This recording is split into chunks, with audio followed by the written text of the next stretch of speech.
Picture two passengers boarding the same overnight flight. Same seat type, same thin blanket, same 6 hours in the air. One walks off stretching, alert, ready for the day. The other shuffles out with swollen ankles, a throat like sandpaper, and eyes that look like they haven't blinked in a week.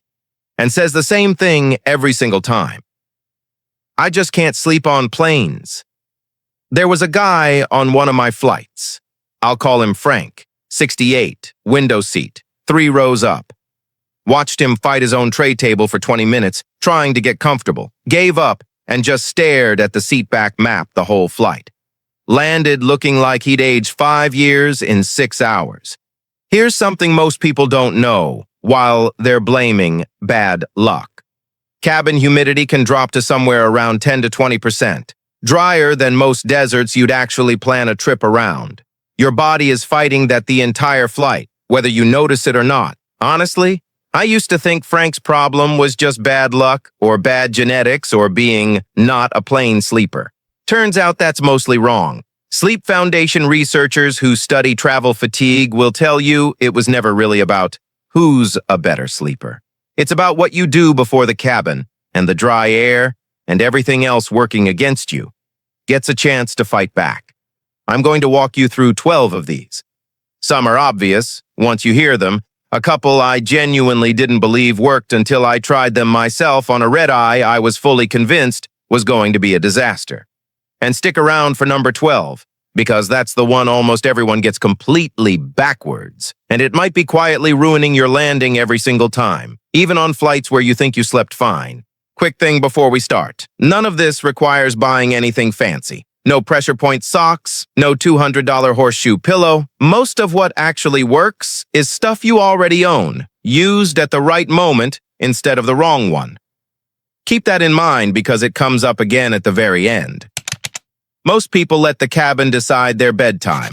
Lights go down, shades close, trays disappear, and everybody just assumes, okay, that's the cue. Time to sleep. It's not. That whole routine is built around meal service. It has nothing to do with your body. Here's what actually works better.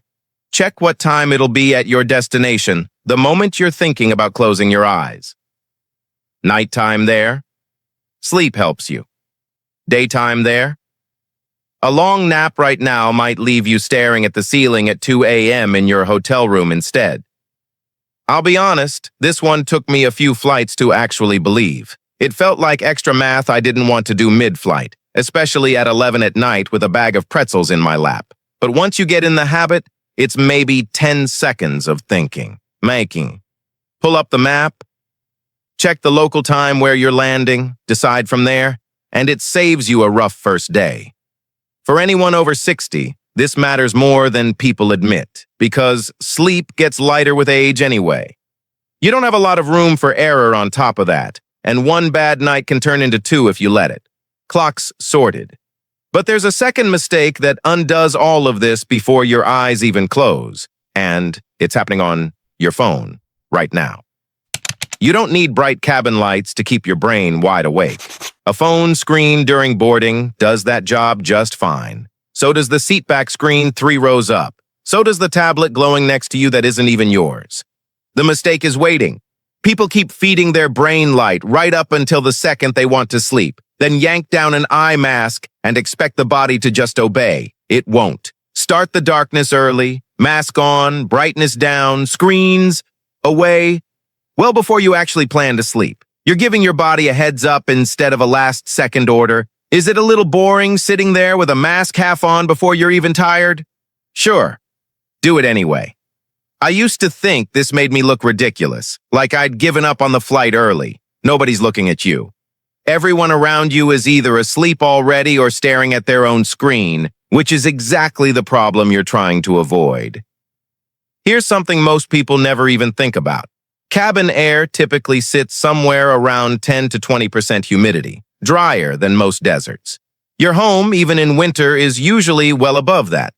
That's why your throat feels like sandpaper by hour 4, why your eyes feel gritty, why you wake up more tired than you fell asleep. You can't fix the air, but you can work with it. And that changes how you should be drinking water on a flight. In a way, that surprised me too. A glass of wine sounds like the answer. It calms your nerves. It makes the cabin noise less annoying, and yes, it probably will help you fall asleep faster. That's exactly the trap. Myth. A drink before bed helps you sleep. Alcohol fragments your sleep. It doesn't protect it. You drop off quick, then wake up 2 or 3 hours later dry, warm, restless, right in the middle of the flight, when your body's supposed to still be resting. I've done this to myself more than once, actually. Felt great for the first 90 minutes, then spent the rest of the flight wide awake staring at a seatback map, wondering why I felt worse than if I'd just stayed up. I'm not saying never have the drink, I'm saying don't use it as your sleep switch. Let timing and darkness and posture do that job. The wine's just a drink, not a system, and treating it like one is where people get burned. Almost everyone reaches for the neck pillow first. Wrong place to start, and this one surprised me too. While you're focused on your neck, your hips are quietly sliding forward, your lower back is rounding out, and your head's falling forward anyway. Pillow or no pillow? Support your lower back first. A folded jacket, a rolled-up scarf, even the little airline pillow tucked right behind your lower spine. Once that's in place, your shoulders settle back on their own, and now the neck pillow actually has something to do. This is the fix I'd tell my own parents to use, honestly. A stiff lower back doesn't just wreck the flight, it can wreck your first full day wherever you're headed, and nobody wants to spend day one of a trip they saved up for sitting on the edge of a hotel bed trying to stretch. The goal isn't turning an economy seat into a recliner. It's just stopping your body from slowly fighting itself for 8 hours straight. Honestly, I keep thinking Frank would have skipped that whole 20-minute tray table fight if someone had just told him this before boarding. Don't wait for the cabin to go quiet. It won't. A shade opens. A cart rolls through. The seatbelt chime goes off. A baby fusses 2 rows back. The plane never actually stops moving and beeping and interrupting you, so build your own little setup before any of that starts. Mask on, earplugs in, something warm within reach, something supporting your back, and your seatbelt fastened visibly over the blanket so crew can check on you without waking you up to ask. One flight attendant told me something that stuck with me. Crew can spot the system passengers within 30 seconds of boarding. Mask, layer, and belt all within reach before the seatbelt sign even comes on. Everyone else, she said, is still digging through their bag an hour into the flight. That's really the whole difference.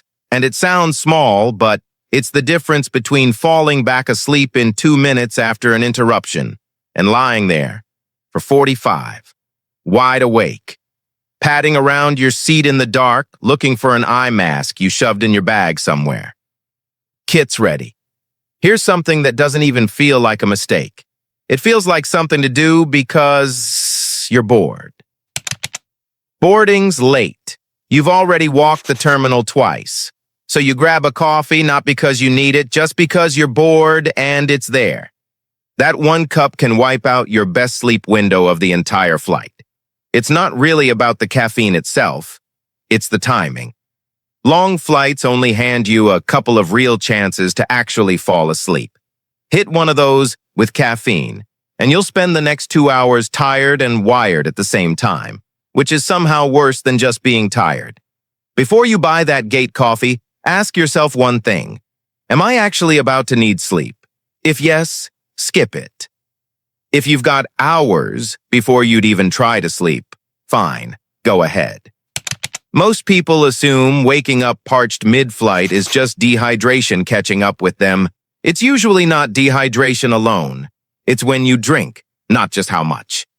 Get wrapped up in a movie, ignore the water for hours, then chug half a bottle right before trying to sleep, and you've basically guaranteed a bathroom trip an hour later, right when you were finally drifting off. Same amount of water, completely different result, just because of when it went in. Sip steadily through the flight instead. Ease off right before your sleep window so you're not up and down all night, then pick it back up again about an hour before landing. I know a lot of people avoid water on flights because they don't want to climb over whoever's sitting next to them, especially at 2 a.m. when everyone's finally settled. And the last thing you want to do is wake the whole row. Fair enough, I get it. But steady little sips beat one big gulp and go later, every time. And an aisle seat solves half of this problem on its own, which is exactly why that's coming up in a minute. Sitting still for 6 hours isn't the same as resting. Feet swell, ankles stiffen, shoes suddenly feel a size too small, and people wake up blaming their age for something the seat actually caused. The fix is moving on purpose instead of not moving at all. Ankle circles, foot flexes, a stretch or two, standing up when the seatbelt sign allows it, a short walk down the aisle if it's clear.